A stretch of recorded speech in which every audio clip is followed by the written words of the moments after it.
செஞ்சே நீ வேலை செஞ்ச எத்தனை நாள் ஆச்சு? இந்த அப்படியே தனியா ஊத்த. என்ன விட சீனியர் கைதியானா நீ? சீனியர் அந்த இல்லடா பிரயோஜனம். நீ சொன்ன பிக் பாக்கெட் கைது, நான் கொல்ல கைது.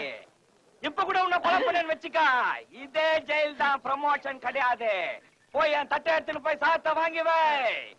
எதிரா மிஸ் ஆச்சு உன்னை கொண்டுடுவா அடிச்ச. சரி சரி. யோ 55 46 உங்களை தேடி யார வந்திருக்காங்கப்பா? யார் நம்மளை தேடி வரப்போறா? வந்தா உங்க அம்மா வரணும், இல்ல சித்ரா வரணும். 2 பேருமே வரப்போறது இல்ல. வேற யாரா இருக்கும்?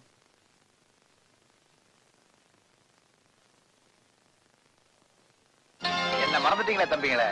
வாங்கண்ணா, எப்படி இருக்கீங்க? வீட்டுல எல்லாம் சௌக்கியமா இருக்காங்களா? சௌக்கியம் தான். பாத்தீங்களா, வேலை தரேன்னு சொல்லி எங்க கையில வெடிகுண்ட கொடுத்து உள்ள தள்ளிட்டான் பேமானி பைய. நீங்க நிரபராதின்னு எனக்கு தெரியும், உங்களுக்கு தெரியும். என்கிட்ட மட்டும் பணம் இருந்துச்சு, இந்த நிமிஷமே நான் உங்களை வெளியே கொண்டு வந்துடுவேன். இப்போ சொல்லுங்க, உங்களுக்கு நான் என்ன உதவி செய்யணும்? சித்ராவோட உதவி இருந்தாதான் நான் நிரபராதின்னு நிரூபிக்க முடியும். ஆனா அவளே என்ன கொலைகாரன் நம்புறப்ப கவலை விடுங்க தம்பி. நீங்க நிரபராதின்ற விஷயத்த அந்த பொண்ணுகிட்ட நானே நேர்ல போய் சொல்றேன். சீக்கிரம் ஏற்பாடு பண்ணுங்க அண்ணே, பையன் ரொம்ப நொந்துட்டான். சரி தம்பி, நான் புறப்படுறேன். கூடிய சீக்கிரம் சித்ரா வந்து உங்களை பார்க்கும். அண்ணே, குழந்தைய கேட்டதா சொல்லுங்க. வர்றேன்.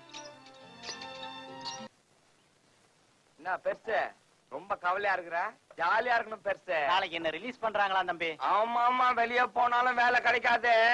நீ ஒண்ணு பண்ணு, பேசாம நல்ல ஆளா பார்த்து போட்டு தாயிட்டு உள்ள வந்துரு. ஏதோ என் அதிர்ஷ்டம் எப்படி இருக்குன்னு பாக்குறேன். அதிர்ஷ்டத்தை பார்க்காத, நல்ல ஆளா பாரு. என்ன மச்சே? ஏப்பா 55 உன்னை பாக்குறதுக்கு ஒரு பொண்ணு வந்திருக்கு, போ. ஏய், சித்ராவா தான் இருக்கும். என்ஜாய்.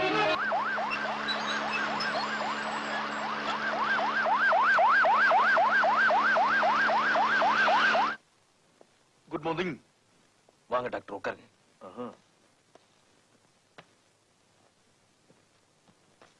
தலைவர் உங்கள்கிட்ட எல்லா விஷயத்தையும் சொல்லியிருப்பாருன்னு நினைக்கிறேன்.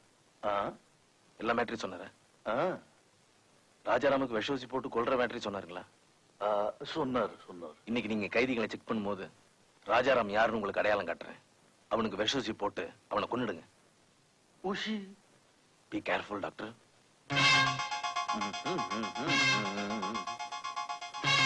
போலாமா டாக்டர்? சொல்லுங்க. உங்களுக்கு அடிக்கடி ஜலதோஷம் வரான்னு டாக்டர் ஸ்ரீனிவாசன் சொன்னாரு. ஆமா, அதுக்கு மருந்து தரான். ஓகே, அப்படியா? இது புது மருந்து. நல்லா மூச்சு இழு.